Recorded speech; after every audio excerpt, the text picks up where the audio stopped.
Cross ఉంది మనం స్ట్రైట్గా కట్ చేస్తాం. ఇప్పుడు మన హ్యాండ్స్ కట్ చేసేటప్పుడు బ్యాక్ పార్ట్కి ఏదైతే 1/2 ఇంచ్ మార్జిన్ వదులుకున్నామో సేమ్ హ్యాండ్స్ కూడా హ్యాండ్స్ తీసుకు అలాగే మార్జిన్ ఇక్కడ నుంచి హ్యాండ్ అనేది వస్తుందన్నమాట. హ్యాండ్స్ వచ్చి మనం హ్యాండ్ బ్లౌజ్ ప్రకారంగా కట్ చేసేటప్పుడు ఇది మీకు చాలా గుర్తుపెట్టుకోవాలి. ఇది హ్యాండ్స్ బ్లౌజ్ ప్రకారం కట్ చేసేటప్పుడు ఎప్పుడైనా సరే ఫ్రంట్ సైడ్ నుంచే మీరు హ్యాండ్స్ పరుచుకొని మార్కింగ్ చేసుకోవాలి. బ్యాక్ పార్ట్ నుంచి అస్సలు మార్కింగ్ చేయొద్దు, అది చాలా రాంగ్ అయిపోతుంది. కంప్లీట్గా ఏదైతే ఫ్రంట్ పార్ట్ ఉందో ఆ ఫ్రంట్ సైడ్ నుంచే మనం హ్యాండ్స్ అనేది మార్కింగ్ చేసుకోవాలి. ఎందుకంటే మనం బ్యాక్ సైడ్ అనేది ఏంటంటే ఎగ్జాక్ట్గా మార్కింగ్ చేసుకుంటాం. ఫ్రంట్ సైడ్ వచ్చేసరికల్లా కొంచెం లోతు తీస్తాం. ఆ లోతు తీసినప్పుడు ఏంటంటే మనం బ్యాక్ సైడ్ వేసుకున్నప్పుడు ఏమవుతుంది, ఆ లోతు అనేది కన్ఫ్యూజ్ అయిపోతుంది అనమాట. ఇప్పుడు బ్యాక్ పార్ట్కి వచ్చేసరికి లైన్ అనేది కరెక్ట్గా తీస్తాం కాబట్టి మనం ఎప్పుడైనా సరే బ్యాక్ పార్ట్ అనేది కిందికి రావాలి, ఈ ఫ్రంట్ పార్ట్ అనేది పైకి రావాలన్నమాట. ఇప్పుడు ఈ విధంగా ఎప్పుడైనా సరే మనకి ఫ్రంట్ పార్ట్ కనిపించే టైంలో ఆ ఫ్రంట్ పార్ట్ కనిపించే టైట్గా మనము హ్యాండ్స్ అనేది కట్ చేసుకోవాలి. Hand plus hand length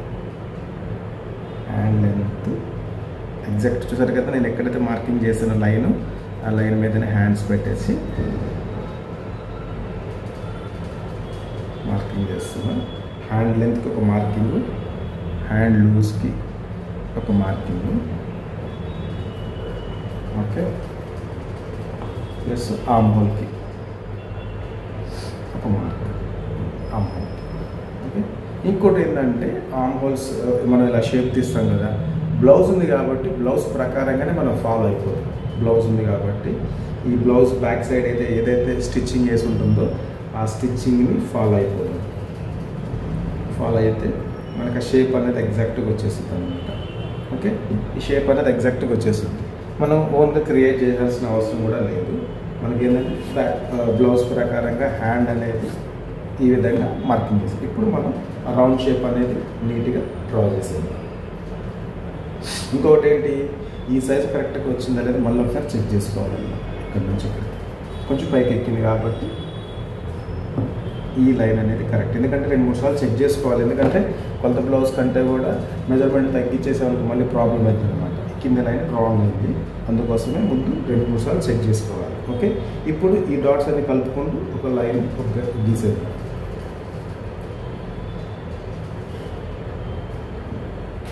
arm whole నుంచి హ్యాండ్ లూజ్కి స్ట్రైట్గా ఒక మార్కింగ్ చేయాలి.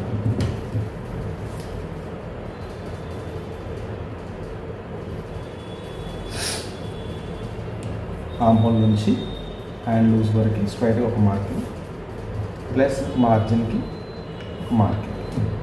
ఓకే, ఇదంతా ఏంటిది, ఇక్కడ మార్జిన్ ఉంది, ఇక్కడ మార్జిన్ ఉంది. హైట్కి మార్జిన్ లేదు కాబట్టి మార్జిన్ పెట్టుకొని కట్ చేసేద్దాం మనం. ఓకే, ఈ మార్జిన్ అనేది ఏంటంటే 1/2 ఇంచ్ కంటే ఒక పాయింట్ తగ్గించుకొని మార్జిన్ పెట్టుకొని కట్ చేసుకోండి.